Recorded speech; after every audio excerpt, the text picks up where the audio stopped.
Olá, tudo bem? Nesse trabalho a gente vai falar sobre fibrose cística e para isso a gente resolveu separar os tópicos em dois principais eixos, que é a descrição da doença e de suas causas e a descrição de um caso real. Então, para começar com a descrição da doença e das suas causas, eu queria primeiro falar um pouco sobre o que é a fibrose cística.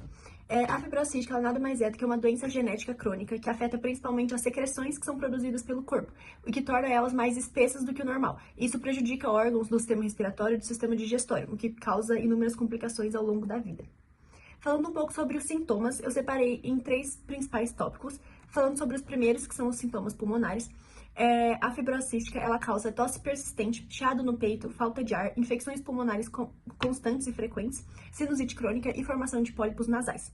Falando um pouco sobre os sintomas gastrointestinais e nutricionais. A fibrose cística causa dificuldade para ganho de peso e de estatura, fezes volumosas, gordurosas e com mau cheiro, diarreia crônica ou constipação, intestino bloqueado em recém-nascidos e baixo índice de massa corporal. Falando agora sobre alguns outros sintomas, é bem comum a pele e o suor com um sabor muito salgado, um bracteamento digital, que é o arredondamento das pontas dos dedos da mão e dos pés, baixa fertilidade em homens, pancreatite e icterícia neonatal prolongada. Bom, e quando que surgem esses sintomas? Na maioria das vezes, eles acabam surgindo nos primeiros anos de vida, então ali mais ou menos até os 2 anos. Mas dependendo da manifestação e da gravidade dos sintomas, pode ser que os sintomas venham a ocorrer em outras fases da vida. E para representar isso, a gente separou aqui em três principais fases, que seriam recém-nascidos, os primeiros anos de vida e a fase da adolescência e da vida adulta. E colocamos os principais sintomas que são manifestados em cada uma dessas fases. Isso não é certeiro, mas é uma média de quando esses sintomas surgem. Eu não vou ler por conta do tempo, mas eles estão todos descritos nos slides. E qual é o modo de herança da fibrose cística? A fibrose cística, ela possui herança monogênica autossômica recessiva. O que significa? Que é uma doença que ela é causada pela mutação de um único gene, e que esse gene, ele não é localizado em um cromossomo sexual. Para a manifestação dessa doença, a pessoa ela precisa herdar as cópias mutadas de ambos os genitores. Caso ela herde a cópia mutada de apenas um desses genitores, ela não vai possuir os sintomas, mas ela vai ser uma portadora do gene da doença, então ela pode transmitir. E qual gene que está alterado na fibrose cística? O gene ele é chamado de Cystic Fibrosis Transmembrane Conductance Regulator, que é localizado no cromossomo 7, na região 7q31. E o que esse gene faz? O CFTR, que é a sigla para o gene, ele codifica uma proteína que é localizada na membrana celular, que é responsável pela regulação da passagem de íons cloreto e de íons bicarbonato.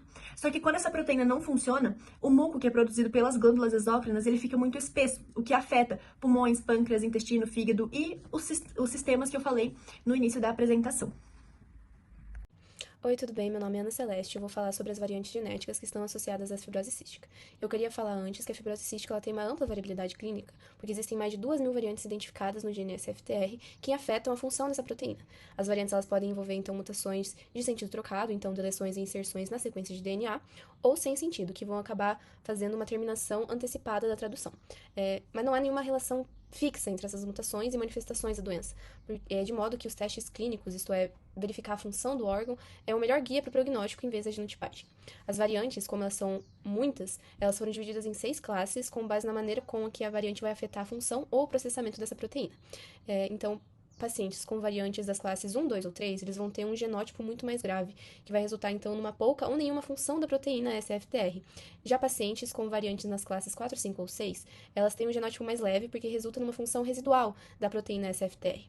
A principal variante desse gene vai ser a 558 delta, ou delta F508, e essa variante está presente em torno de 70 a 85% dos casos diagnosticados de fibrose cística, e ela vai atuar em conjunto com outras mutações, e isso vai causar uma grande quantidade de fenótipos encontrados nos pacientes. Outras variantes frequentemente encontradas incluem a G542X, a G551D e R503X. Indo então para a principal variante encontrada, que é a F508 delta, ela é causada pela deleção de 3 pares de base no exon 11 do gene SFTR, que vai levar então a uma deleção de fenilalanina no códono 508, por isso delta F508. Ela pertence à classe 2, sendo caracterizada como uma variante de genótipo grave, e essa deleção vai provocar o dobramento análamo da proteína, encurtando sua estabilidade e reduzindo a abertura do canal de cloreto. Então ela vai comprometer a função da proteína. E como eu falei antes, ela costuma ocorrer em conjunto com outras mutações, e isso explica novamente a ampla variabilidade fenotípica.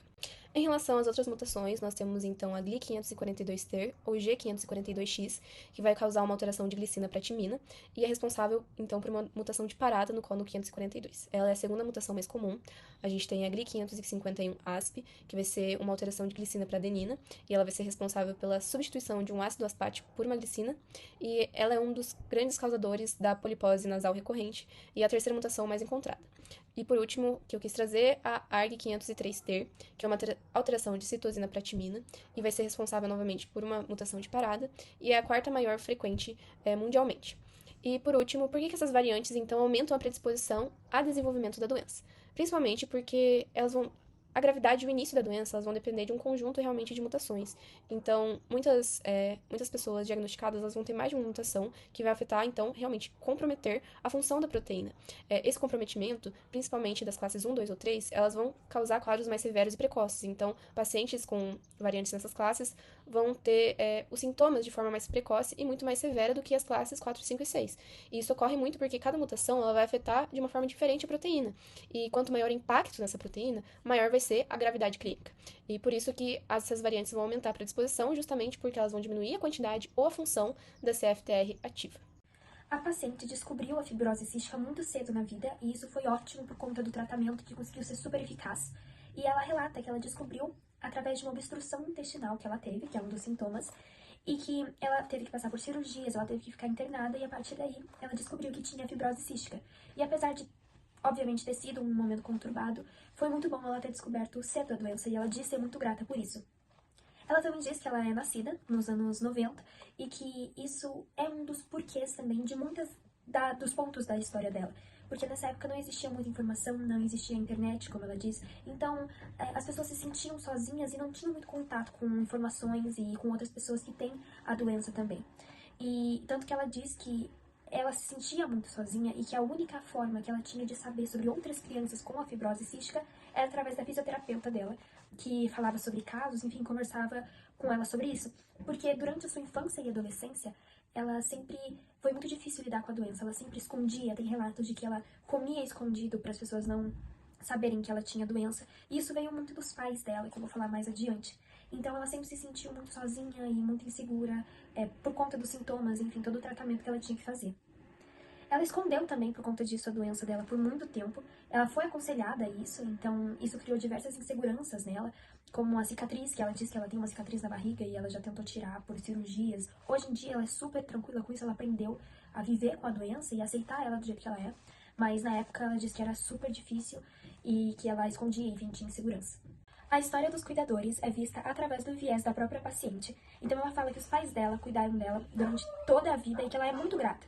Porque ela sabe o quão difícil é, o quanto sacrifício teve para que ela sobrevivesse, e ela é muito grata a toda essa ajuda deles e tudo que eles fizeram por ela. Porém, ela mostra uma pessoa específica, que é a mãe dela. E ela diz que acha que a mãe dela não lidou bem com ela tendo a doença. E a gente vai ver isso a seguir. Ela era uma mãe super protetora com ela. Então, ela aconselhou a paciente, a filha, a não contar que tinha a doença. Então ela escondia a doença por conta da mãe. Ela falava diversas coisas para a filha, inclusive ela limitava esse convívio dela com as outras crianças, então por isso ninguém sabia que ela tinha fibrose cística, ela não sabia de ninguém que tinha, então ela acabou se afastando, ficando isolada e se sentindo a única ali com aquela doença no meio de todo mundo. E isso aconteceu em relacionamentos amorosos também. A mãe dela dizia pra ela que ninguém ia amar ela porque ela tinha essa doença, e aí ela utilizava a cicatriz como uma das coisas que ninguém ia gostar nela, enfim. Ela falava tudo isso e isso foi criando muita insegurança e baixa autoestima na paciente. Então por isso que ela disse que foi muito difícil lidar com a doença dela. E durante todos esses anos foi muita insegurança, ela escondeu muita coisa, mas que, apesar de tudo isso, hoje em dia ela aprendeu a lidar e ela se ama do jeito que ela é, e ela conta esse relato justamente para auxiliar pais e pacientes a ter informação segura, a contar o relato dela e mostrar para o mundo que ela não teve para ela, que foi esse auxílio e esse entendimento mesmo de tá tudo bem você ter isso e você não precisa esconder. Oi pessoal, eu sou a Gabi e eu vou falar um pouco sobre o diagnóstico e o tratamento da fibrose cística. Bom, primeiramente, no caso TA, a paciente descobriu a doença logo no primeiro mês de vida. Isso ocorreu devido a uma manifestação na área intestinal por íleo meconial. Mas o que é isso? O mecônio é uma das primeiras fezes do bebê, que deve ser liberada já nas primeiras 24 a 48 horas de vida. Entretanto, no caso dos portadores de fibrose cística principalmente, o mecônio não é liberado e acaba obstruindo a área do ilho e acarretando nessa doença. A paciente foi levada logo para o hospital nas primeiras 24 horas de vida e ficou internada na UTI por pelo menos um mês. E foi nesse momento que ela descobriu que tinha a fibrose cística e não há muitos relatos se testes genéticos foram feitos ou análise familiar, mas acredito que pelos sintomas do bebê eles chegaram a essa conclusão. Em casos gerais, existem inúmeras outras formas de diagnóstico que podem ser realizadas, e uma das mais famosas e comuns é a triagem neonatal, que é mais conhecida pelo teste do pezinho. Esse teste consiste na retirada de algumas gotas de sangue do calcanhar do bebê, que pode ajudar a determinar se o bebê tem fibrose cística ou não. Entretanto, ele não é o único determinante, mas ele indica os exames complementares que devem ser feitos para o diagnóstico dessa doença. Outro teste muito utilizado para o diagnóstico é o teste do suor, o qual, entretanto, só é realizado em pacientes que já têm suspeita da fibrose cística. Esse teste consiste na indução e na coleta do suor, e após isso é realizada a avaliação da concentração de cloreto no suor, que acima de determinado nível, como mostrado no slide, indica a existência da doença.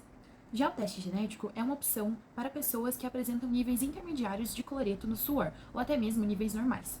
Ele é utilizado principalmente para determinar o prognóstico do paciente, auxiliar no aconselhamento familiar e também determinar novas formas de tratamento através de uso de medicamentos que possam corrigir a função da proteína CFTR, que é a função alterada na fibrose cística.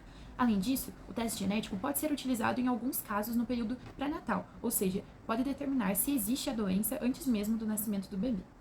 Por fim, o último teste que comentarei nessa etapa é o diagnóstico pré-natal. Esse diagnóstico, entretanto, só é realizado se houver exames prévios que confirmem que tanto o pai quanto a mãe apresentam um gene afetado pela doença, que é o gene CFTR.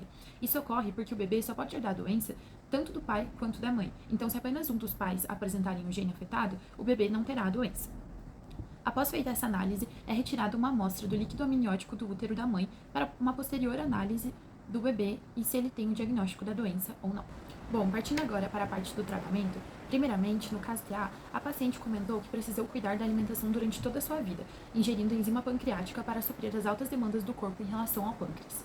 Também comenta que a atividade física foi uma das coisas que mais ajudou no tratamento para prevenir o enfraquecimento da capacidade pulmonar, que é muito afetado em pacientes que têm a doença. Também comentou que precisou ingerir inúmeros medicamentos durante toda a sua vida e essa fase foi muito difícil, a fez querer desistir do tratamento, mas não desistiu, pois entendia a importância da sua saúde naquele momento. E por fim, a paciente também comenta que ela manteve a fé e a esperança para continuar o tratamento através da história de superação de outras pessoas que já tinham passado pela mesma doença que ela. Em casos gerais, o tratamento é realizado principalmente em 3 facetas, que envolvem a alimentação, o uso de medicamentos e também a prática de exercícios físicos. No caso da alimentação, o paciente com fibrose cística precisa ter um cuidado extremo durante toda a sua vida, e a sua dieta envolve principalmente alimentos ricos em calorias e também em proteínas, que é necessário para suprir as altas demandas do corpo e evitar deficiências nutricionais que possam afetar o posterior crescimento da criança para a vida adulta. Em relação aos medicamentos, os mais utilizados no tratamento da fibrose cística são os medicamentos inalatórios, que envolvem principalmente os broncodilatadores e também antibióticos, os medicamentos de uso oral, como anti-inflamatórios, enzimas pancreáticas e suplementos nutritivos, além de medicamentos que reduzem a acidez no estômago e aumentem a fluidez da bile no fígado. Por fim, também são utilizados antibióticos intravenosos em tratamentos nos casos de internação. Por fim, uma vida ativa com prática de exercícios constante é essencial no tratamento de pessoas com fibrose cística, já que melhora a capacidade pulmonar desses pacientes. Nesses casos, a fisioterapia respiratória, ou também chamada de reabilitação pulmonar, é extremamente recomendada, já que elas auxiliam na remoção de muco dos pulmões através de exercícios e dispositivos respiratórios. Em casos muito graves dessa doença, o transplante de pulmão é também considerado. Olá, meu nome é Theo e hoje eu vou falar sobre as questões éticas e os dilemas éticos enfrentados pela paciente TA ao lidar com a fibrose cística. A primeira questão ética enfrentada pela paciente foi justamente a transformação da sua doença em um tabu. Ela revela que o seu relacionamento com a doença, por boa parte da sua vida, não foi bom. Isso ocorre porque desde pequena a paciente sempre foi instruída a não falar com ninguém sobre a doença. Isso para evitar julgamentos, bullying e exclusão social. E dessa forma, a própria família dela criou um tabu em volta da sua condição e assim impediu que as pessoas em torno dela pudessem se conscientizar sobre a sua doença. A doença como forma de controle foi a segunda questão ética enfrentada pela paciente. Ela relata que muitas vezes seus pais ultrapassavam a linha tênue entre cuidados e superproteção. Por conta disso, seus pais limitavam muitas interações que ela pudesse ter com os colegas e os amigos, assim impedindo que ela pudesse desenvolver amizades mais profundas. Além da questão das amizades, a mãe dela também tentou impedir muitas vezes que a paciente pudesse ter relações românticas, o que acarretou em uma infância muito limitada e afetou seu desenvolvimento interpessoal. O uso da doença para atacar sua autoestima também foi um dos dilemas éticos encontrados pela paciente. Segundo ela, a sua mãe minou sua autoestima e destruiu sua autoconfiança desde que ela era pequena, para que assim fosse mais fácil de controlá-la. Um exemplo desse abuso foi que a paciente chegou a ouvir da sua mãe diversas vezes que ninguém se interessaria por ela, romanticamente, quando soubessem que ela tinha fibrose cística. A falta de orientação profissional também foi uma questão ética nesse caso, pois se a equipe médica responsável pelo tratamento tivesse um psicólogo integrando a equipe para dar apoio emocional tanto para a família quanto para o paciente, provavelmente as situações que dificultaram a vida da paciente TA teriam sido evitadas. Diante disso, ela aconselha que os pais portadores dessa doença não limitem seus filhos a nada, e que os pacientes possam sempre falar sobre a sua condição e os desafios que enfrentam diariamente, para ajudar os outros que também sofrem da mesma condição. E quanto ao papel do psicólogo no tratamento, na intervenção da linfofibrose cística, como que ele pode atuar de uma maneira efetiva? Enfim, a gente optou por selecionar alguns trechos do relato da Thaísa e pensar como que isso impactou o psicológico dela, como que isso afetou a vida dela e também estender isso a outras pessoas com fibrose cística, entendendo a expressividade do relato dela e que o que ela passou, outras pessoas também podem ter passado e dessa forma pensar como que um psicólogo poderia ter intervido da melhor maneira possível. O primeiro é o seguinte, abre aspas, não existia um mundo virtual, minha caminhada sempre foi muito solitária, né? Então, a falta de contato dela com outros pares, com outras pessoas com fibrose cística e esse isolamento social dificultaram a construção de uma identidade saudável, gerando um sentimento de solidão, de que ela estava sozinha, a incompreensão e a autoestigmatização. Dessa forma, um psicólogo poderia ter atuado favorecendo o sentimento de pertencimento, promovendo a identidade positiva, né? Também talvez promovendo a interação com outros pacientes para trabalhar essa aceitação da doença como parte da identidade sem que isso definisse ela por completo. Outra frase escolhida pela gente é, abre aspas, fui instruída a nunca falar sobre a doença com ninguém, né? Então essa proibição gerou um sentimento de vergonha, de culpa, do medo do julgamento e da dificuldade de expressar emoções resultantes da condição que ela tinha, o que resultou num isolamento também e numa baixa autoestima. Dessa forma, um psicólogo poderia ter atuado, intervido, promovendo o empoderamento da paciente, a naturalização da condição, o desenvolvimento da comunicação dela de uma forma assertiva sobre o próprio corpo. Também, nesse caso, seria importante trabalhar com os pais para romper o tabu sobre essa doença, sobre essa condição e para estimular o diálogo familiar. Também, mais nesse sentido de família, enfim, outra frase escolhida por nós é a seguinte, abre aspas, criada em uma verdadeira bolha, minha mãe dificilmente permitia que eu interagisse com outras crianças. De novo, algo que demonstra um isolamento, uma superproteção da mãe pela Thaísa, né?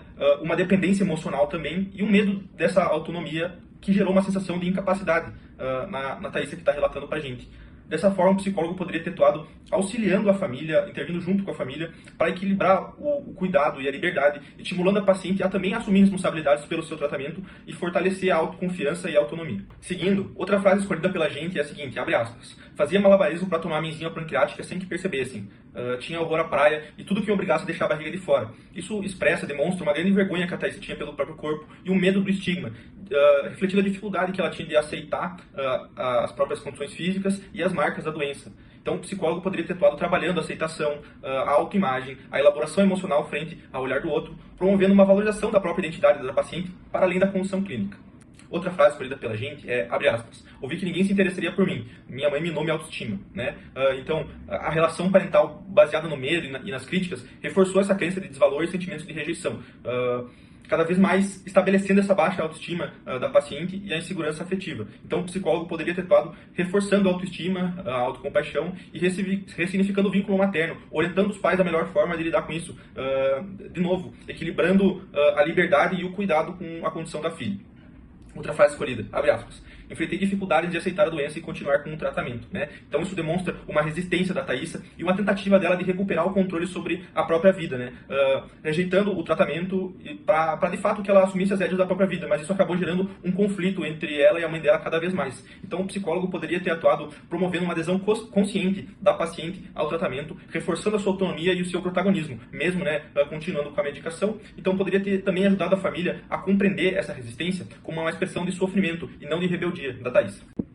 Mais pro final do relato, um trecho que eu achei muito simbólico é o seguinte, abre aspas, pais, prezem pela saúde mental e psicológica dos seus filhos, estimulem a prática de atividades físicas e de esporte, né? Isso demonstra que, mesmo a Thaísa passando por todas as dificuldades que ela passou por causa desse quadro de fibrose cística, ela conseguiu uma compreensão mais ampla do próprio quadro, da própria condição, né? E esse entendimento de que o cuidado psicológico, o cuidado emocional, é tão importante quanto o cuidado médico, né? E a centralidade que o cuidado psicológico e a questão das atividades físicas, do esporte, tem na vida dela, dela e na superação dessa condição, né? Então, essa fala evidencia uma virada, né? Essa dor, essa limitação decorrente da doença, ela se torna aprendizado e consciência, né? Ela passa a valorizar o equilíbrio entre corpo e mente também, entendendo que a fibrose cística não se restringe só aos medicamentos que ela toma, mas também envolve autoconhecimento, autoestima e o bem-estar emocional.